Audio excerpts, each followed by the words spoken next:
The safest road to hell is the gradual one, the gentle slope, soft underfoot. Without sudden turnings, without milestones, without signposts, this chilling insight draws us into the reality that the most dangerous paths are often those that seem harmless at first glance. Have you ever found yourself ensnared in the subtle web of betrayal, where a friendly smile or a kind word masks the underlying intent to deceive? This kind of manipulation is not just a casual misstep, but a calculated act that slowly erodes trust, leaving you questioning your worth and your reality. It's a game played by those who wear the mask of charm, only to reveal their true colors when it's too late to escape unscathed. The pain of such betrayal cuts deep, doesn't it? It's not just the loss of trust in others, but the shattering of the belief that we are safe in our relationships. How often have you caught yourself wondering if the people around you truly see you for who you are, or if they merely see what they can gain from you? This gnawing doubt can lead to a spiral of insecurity and loneliness, where the heart's deepest desires for acceptance and genuine connection are left unfulfilled.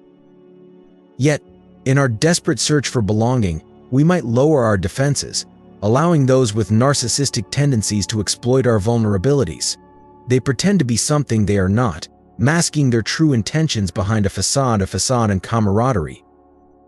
This dissimulation is not merely a social game, it is a form of betrayal that strikes at the very core of our being. But there is a way out of this darkness.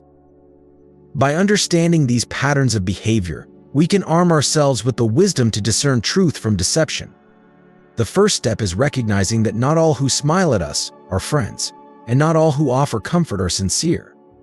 This awareness allows us to protect our hearts and maintain our dignity, even in the face of those who would seek to manipulate us for their gain.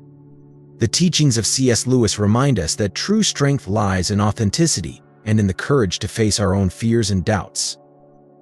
When we are grounded in our faith and our values, we become less susceptible to the subtle betrayals of the world. As you listen to these words, ask yourself, how have I been impacted by those who wear masks in their interactions with me? Have I sacrificed my own authenticity in a bid to fit in, to be liked, or to avoid conflict?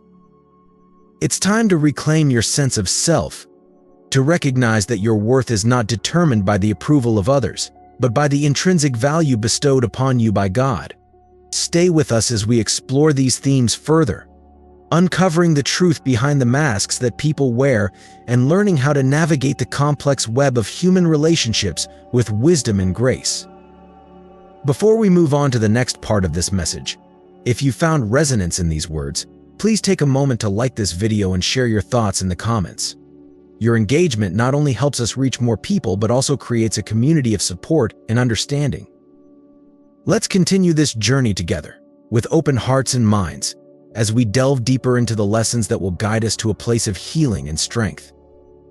Let me hear a blessed from you all. Dear friends, have you ever found yourself entangled with someone who leaves you feeling drained and questioning your worth? It's not uncommon to encounter individuals whose behaviors seem to align with something deeper and more troubling, perhaps even a spirit of narcissism. But what does it truly mean to be in the presence of such a spirit? C.S. Lewis once remarked, "Pride is a spiritual cancer. It eats up the very possibility of love, or contentment, or even common sense."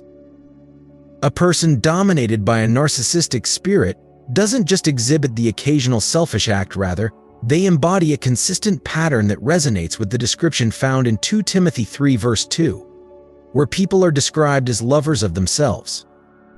This isn't a fleeting flaw, but a deep-seated condition that can leave those around them feeling spiritually and emotionally depleted. If you've ever been in a relationship with someone like this, you may have felt a profound sense of loneliness, as if the love and understanding you sought were perpetually out of reach. You might ask yourself, why do I feel so invisible, so unheard? The truth is, a person with a narcissistic spirit often lacks the capacity for true empathy, making it nearly impossible for them to see beyond their own needs and desires. This can lead you to question your own worth, your own reality. C.S. Lewis also wrote about the nature of suffering, suggesting that God whispers to us in our pleasures, speaks in our conscience, but shouts in our pains, It is his megaphone to rouse a deaf world. If you are currently with someone who exhibits these traits, or if you have just emerged from such a relationship, know that your pain is not unnoticed by God. It is in this very pain that he can speak most clearly to you, offering comfort and guidance. Psalm 34 verse 18 reminds us, "The Lord is close to the brokenhearted and saves those who are crushed in spirit." In this, there is hope and a promise of restoration. So, as you reflect on your experiences, consider this: how has this relationship shaped your understanding of love and self-worth? Has it driven you closer to God, seeking the refuge and comfort that only He can provide? Remember, your journey towards healing is not just about recognizing the traits of others, but also about rediscovering your own value in the eyes of the one who created you. In Him, there is always a new beginning, a path to wholeness and peace. We would like to thank everyone who watches our YouTube channel. We are the True Soulful Devotions, and many channels are being created using our audios.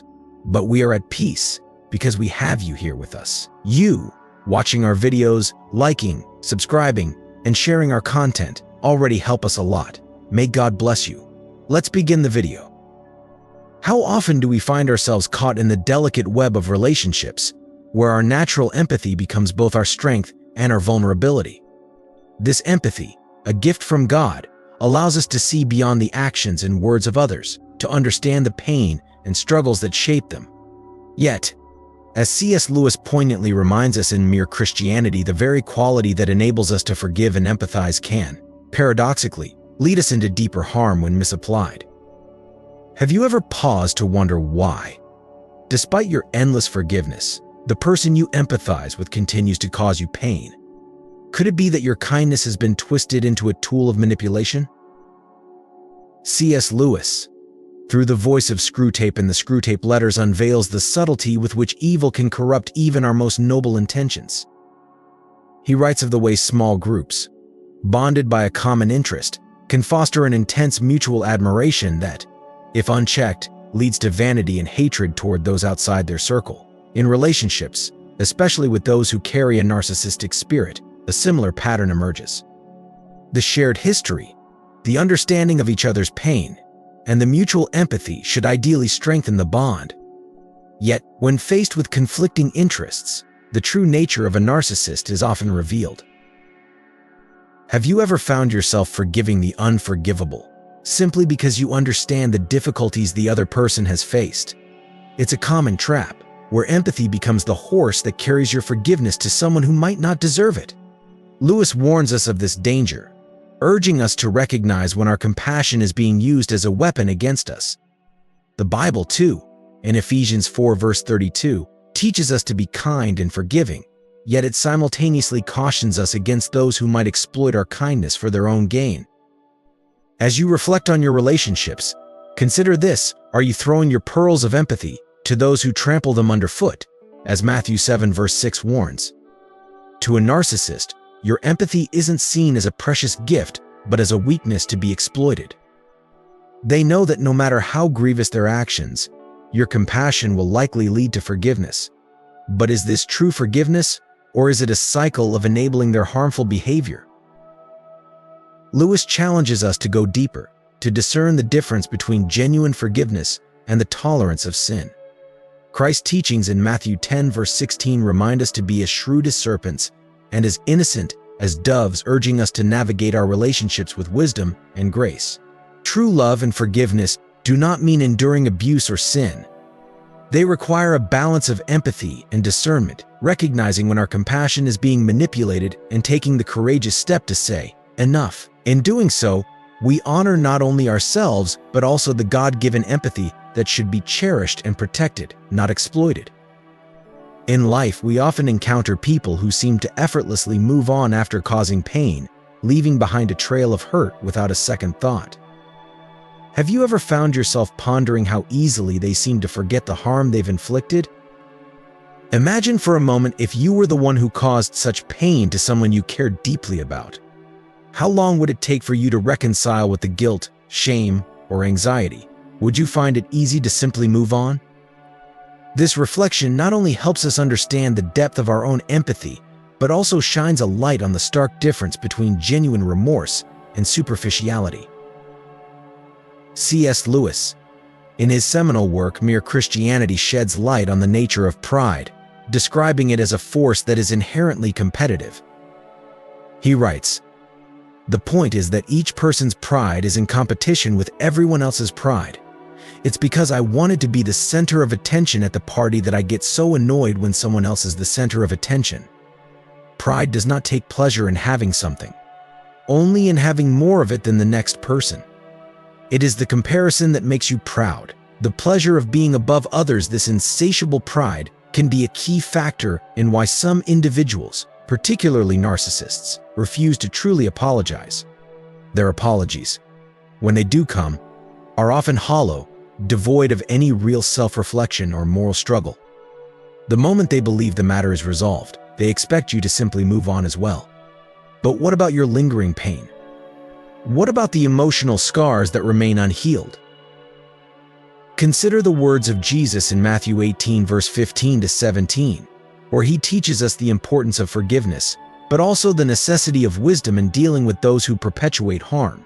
Forgiveness does not mean allowing oneself to be a continual victim of someone else's unrepentant behavior. It's a call to recognize when there is no genuine repentance and to protect your own heart from repeated harm. Lewis would likely urge us to ask ourselves, are we forgiving out of love and a desire for true reconciliation, or are we being manipulated into a false sense of peace that serves only the interests of the one who hurt us? Proverbs 4 verse 16 warns of those who cannot sleep unless they have caused harm to someone. They are consumed by their own wickedness. This verse reflects the unsettling reality that some people are so entrenched in their own pride and self-interest that they cannot grasp the depth of the hurt they cause. Their quickness to move on is not a sign of strength or emotional resilience, but a lack of empathy, a fundamental inability to connect with the pain of others. As you reflect on your own experiences, consider this: is the ease with which they move on indicative of true resolution, or is it a symptom of a deeper moral deficiency? Lewis reminds us that pride, when left unchecked, leads to a state where one's own desires and needs are placed above the well-being of others. The absence of empathy and compassion is not just a character flaw, but a spiritual void that leaves one unable to genuinely connect with others.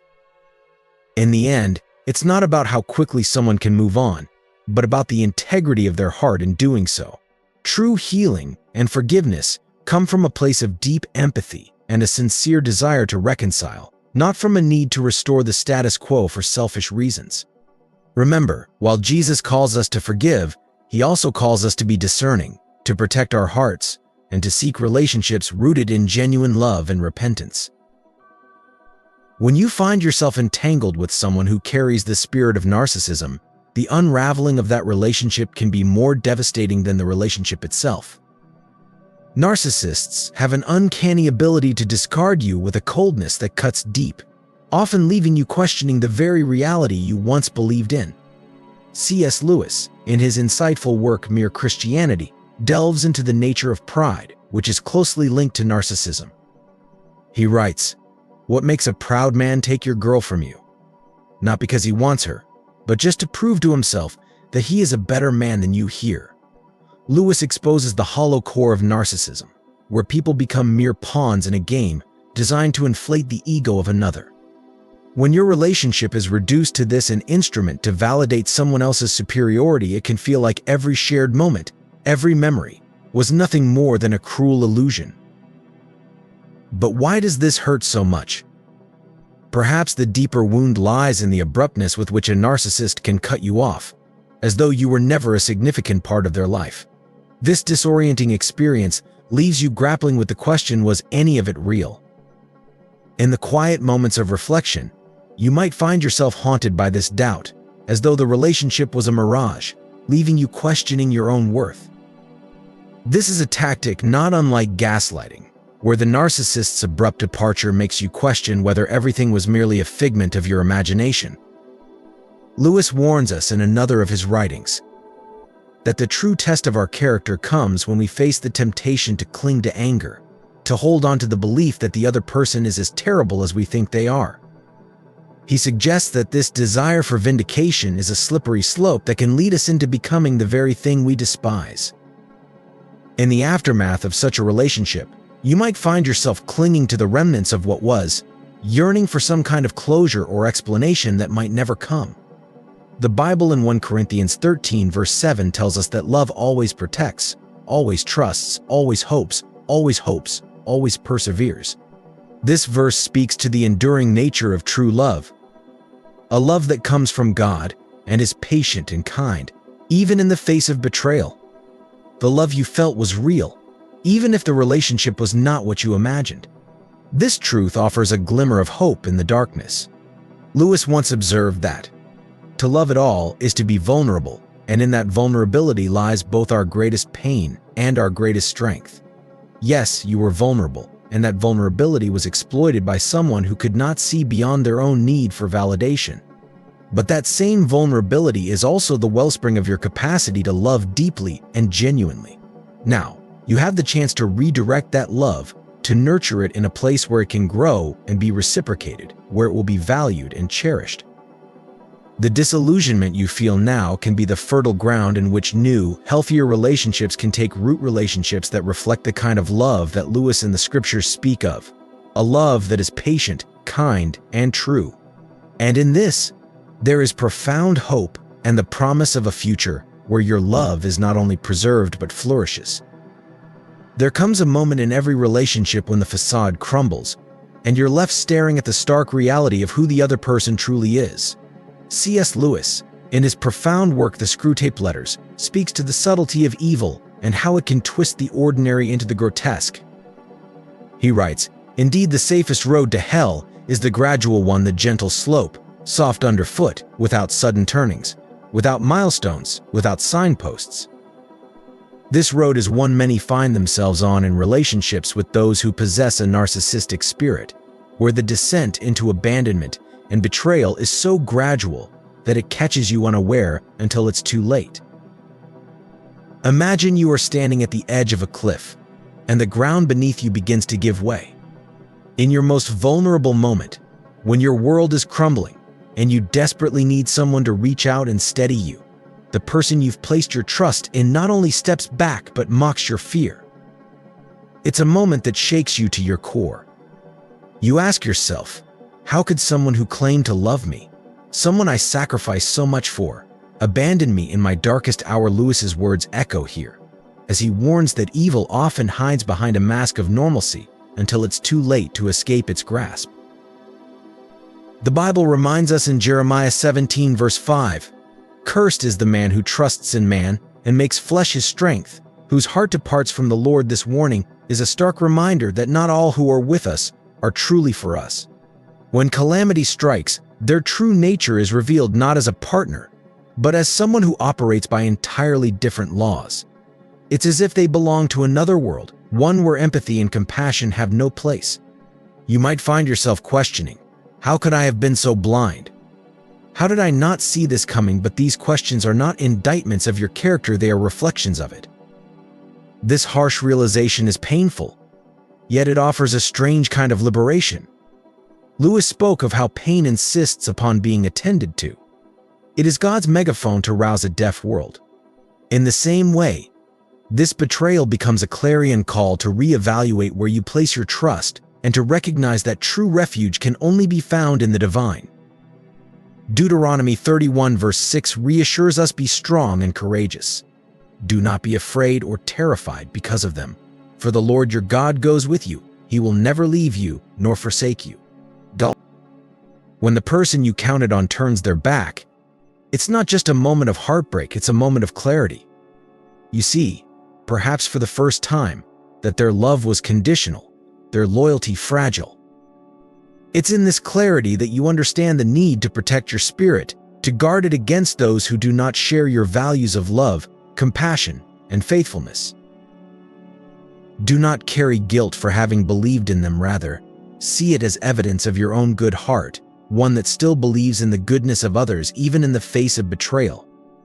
It is this very belief, this hope, that aligns you with God's own values. Your journey from betrayal to understanding is not a sign of weakness. but a testament to your strength, a strength that now finds its true foundation, not in the fickle promises of man, but in the unshakable faithfulness of God. In every relationship, there inevitably comes a time when the illusions we've built around another person fall away, revealing their true nature. This moment of revelation can be both unsettling and painful, as it forces us to confront the reality of who the other person truly is, shattering the comforting narratives we once clung to. C.S. Lewis, in the Screwtape Letters, masterfully delves into the insidious nature of evil and how it often operates under the guise of normalcy. He warns us, indeed, the safest road to hell is the gradual one, the gentle slope, soft underfoot, without sudden turnings, without milestones, without signposts. But what does this gradual descent look like in the context of relationships? How often do we ignore the small red flags, the subtle manipulations, the tiny betrayals that, when left unchecked, slowly erode the foundation of trust and love? Lewis's insight calls us to question the ease with which we may find ourselves entangled in relationships with those who carry a narcissistic spirit, those who, with calculated charm and feigned affection, draw us into a relationship built on a mirage. Think about the small compromises you've made. Did you dismiss them as trivial? Did you convince yourself that the other person would change or that their behavior was just a phase? This is where the gradual slope begins. As Lewis suggests, it's not the sudden acts of betrayal that often do the most damage, but the slow, almost imperceptible erosion of our boundaries and self-worth. We are lulled into a false sense of security, believing that things are fine, even as we inch closer to the edge of an emotional precipice. C.S. Lewis's writings often challenge us to look deeper, to not just see but to perceive, to understand the underlying spiritual battles that manifest in our everyday lives. Are we, perhaps, too trusting in our relationships, too willing to overlook the signs of a toxic dynamic? And if so, what does that say about our own spiritual vigilance? In the end, recognizing the truth about someone can be devastating, yet it is also a call to awakening, a chance to step off that gentle slope before it leads to destruction. Lewis's wisdom encourages us not to take the easy road but to seek the path that, though more challenging, ultimately leads to growth, healing, and genuine connection. As we navigate our relationships, may we do so with eyes wide open, discerning the subtle signs that might otherwise lead us down a path of gradual destruction, and instead, choose the harder road that leads to true peace and understanding. Standing at the precipice of life's uncertainties, you find yourself at a crossroads where the solid ground you've trusted begins to falter. In that terrifying moment, as the foundation of your world crumbles beneath your feet, you reach out, yearning for the hand of someone you've long trusted. But instead of the reassuring grasp you desperately seek, you're met with a bitter betrayal. A person you believed in, someone you've sacrificed for, steps back and even ridicules your fear. It's a moment that cuts to the soul, leaving you shattered and questioning the very essence of love and trust. How could someone who professed to care for me, who knew the depths of my sacrifices, turn their back on me when I needed them most? This question reverberates in your mind, unraveling the threads of your understanding of loyalty and devotion. Here, the words of C.S. Lewis become profoundly relevant. In his exploration of human nature and the unseen spiritual battle we face, Lewis cautions us about the subtlety of evil, a force that often disguises itself in the mundane, in the faces and places we least expect. Lewis once said, "The safest road to hell is the gradual one, the gentle slope, soft underfoot, without sudden turnings, without milestones, without signposts." This gradual descent is precisely what we experience when we place our trust in those who wear the mask of normalcy, only to reveal their true nature when it's too late. Lewis's insight challenges us to examine the foundations of our relationships and the true nature of those we trust. But beyond the pain and betrayal, what is God revealing to us through such moments? Could it be that these experiences, as heart-wrenching as they are, serve to draw us closer to the only one who is truly steadfast? Lewis often emphasized that God's love is not always a comforting, soothing presence, but a purifying force that challenges and refines us through trials. As you grapple with the aftermath of betrayal, let this experience become a crucible for your faith. Instead of allowing the pain to fester, turn inward and ask yourself, what does this teach me about the nature of true love and trust? Lewis reminds us that our sufferings are not meaningless but are often the very tools God uses to strip away our illusions and draw us into a deeper reliance on Him. In this, we find a paradox through our deepest wounds. We are invited into the most profound healing, into a relationship with a God who never falters, never mocks, and never abandons us, even when all others do. In the end, the question is not why we were betrayed, but how this betrayal can be transformed into a pathway towards a more authentic, unwavering trust in the one who is eternally faithful. Imagine a moment of crisis, when the ground beneath you seems to shift, revealing the true nature of those you once called friends. In these moments, you might find yourself asking, how could I have been so blind? How did I not see this coming? These questions echo through your soul, not as accusations, but as a testament to your inherent trust and belief in the goodness of others, a trait that, while noble, is fraught with risk in a world marred by sin. C.S. Lewis, in his profound reflections on human nature, often spoke about the duality of mankind. He understood that within every heart lies the capacity for both great good and great betrayal. In the Screwtape Letters, Lewis delves into the subtle ways in which evil can masquerade as good, leading us to place our trust in those who may not deserve it. The safest road to hell, he writes, is the gradual one, the gentle slope, soft underfoot, without sudden turnings, without milestones, without signposts. This gentle slope represents the slow erosion of discernment, where trust is given freely and warning signs are overlooked. Jeremiah 17 verse 5 speaks to this very danger. Cursed is the man who trusts in man and makes flesh his strength, whose heart departs from the Lord. This verse is not merely a warning but a profound insight into the human condition. When we place our faith in others rather than in God, we open ourselves to deep disappointment and pain. But why do we do this? Why do we so easily trust, even when experience has taught us otherwise? The answer lies in our longing for connection, our desire to be understood and supported. Lewis touches on this in The Four Loves, where he explores the complexities of human relationships. We crave fellowship, yet we often forget that true and unshakable trust can only be found in God. When those we trust betray us, it feels like a wound to the soul, a reminder that we live in a fallen world. But Lewis would remind us that this very pain can be a catalyst for growth, a divine nudge to realign our trust with the only one who is truly faithful.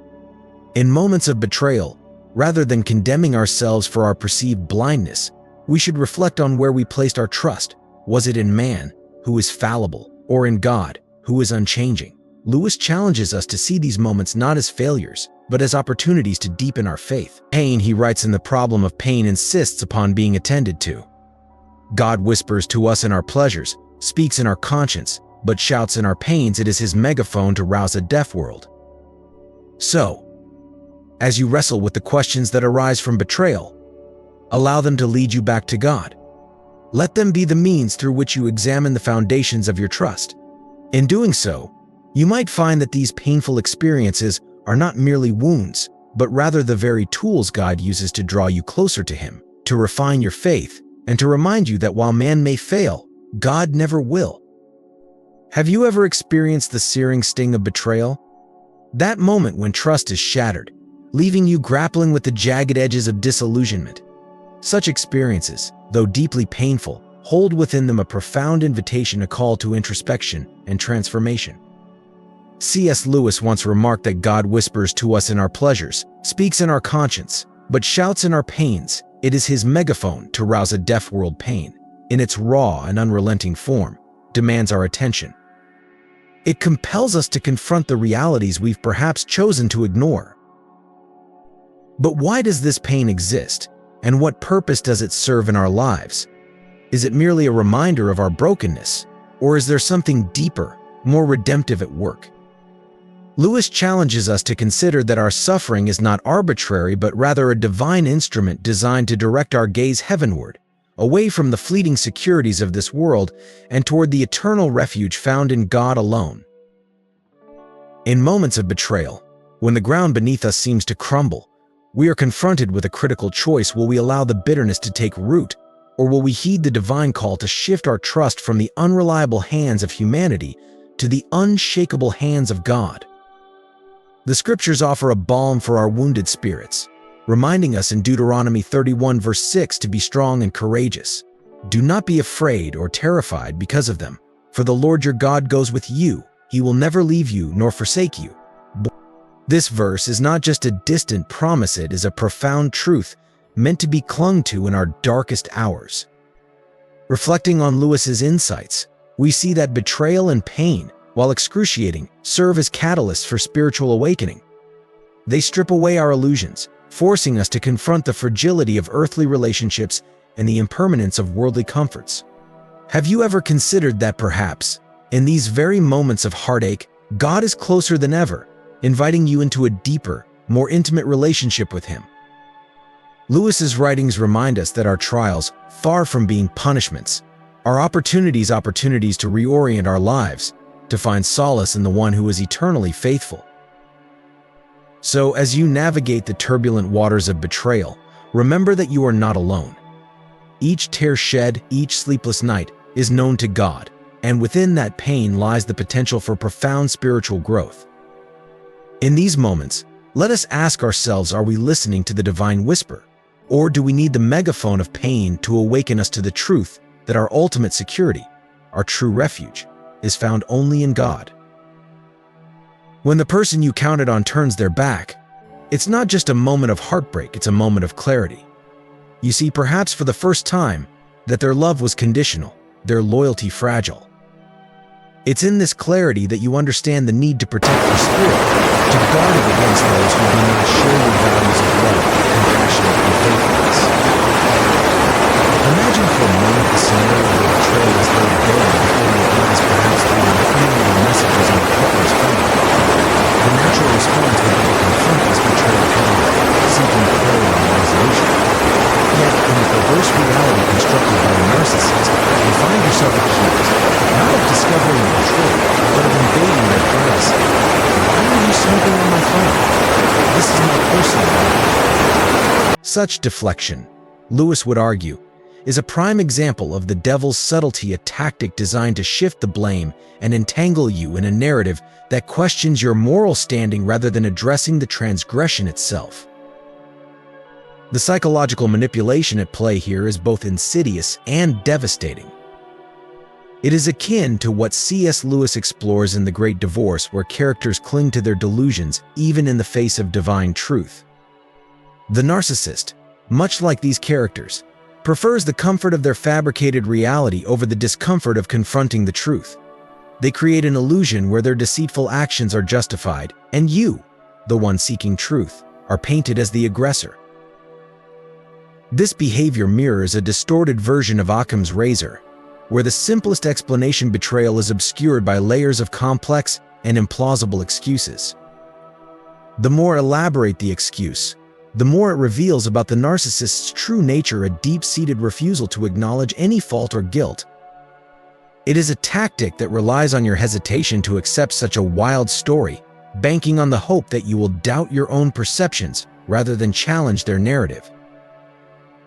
In this tangled web, we must remember the wisdom of Jesus in Matthew 7 verse 15, where he warns us to be wary of false prophets who come to you in sheep's clothing, but inwardly they are ferocious wolves.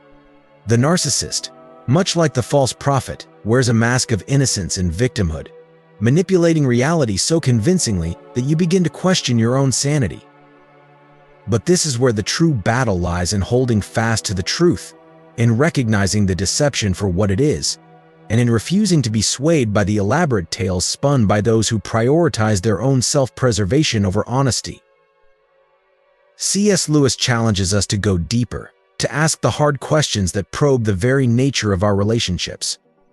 Are we allowing ourselves to be manipulated by those who twist the truth, or are we standing firm in our commitment to seek the simple, often uncomfortable truth? Are we, like the patient in the Screwtape Letters, being led away from authentic self-awareness and spiritual growth by those who manipulate our emotions for their own gain? As we navigate these challenges, Let us take comfort in the knowledge that God's love is unwavering, even in the face of human deceit. In our moments of doubt and confusion, let us remember Lewis's words: God whispers to us in our pleasures, speaks in our conscience, but shouts in our pains. It is his megaphone to rouse a deaf world. Through this perspective, we are invited to see our struggles not as signs of defeat, but as opportunities for growth and a deeper understanding of the divine truth that underpins all reality. In the end, when confronted with excuses that strain credulity, it is essential to ground ourselves in the truth that is often right before our eyes.